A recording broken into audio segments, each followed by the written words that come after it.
با شروطش. همه چیزی شروط داره، همه چیز شروط داره.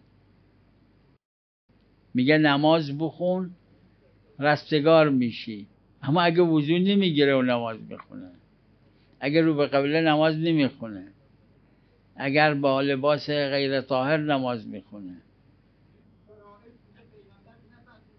خب روایات دیگه گفته بگید لا اله الا الله 100 شرط دیگه هم داره.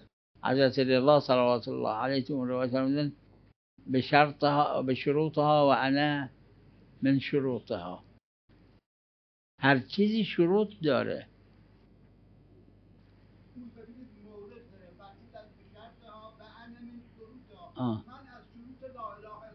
بله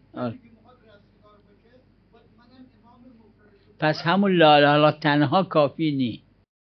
امیرالمؤمنین صلوات الله علیه، من اینو مکرر عرض کردم در اولین خطبه‌ای که بعد از ریاست ظاهریشون خوندن، فرمودن همین جوری که خدای عزوجل توحید را نمیپذیره بدون نبوت، اگه کسی بگه خدا رو من قبول دارم اما بگه نبوت قبول ندارم، خدا میگه این توحید من نمیخوام، فرمودن همین جور اگه کسی توحید و نبوت رو قبول کنه و ولایت قبول نکنه اونم خدا نمیپذیره. اینا شروط دیگه، مثل چیزای دیگه.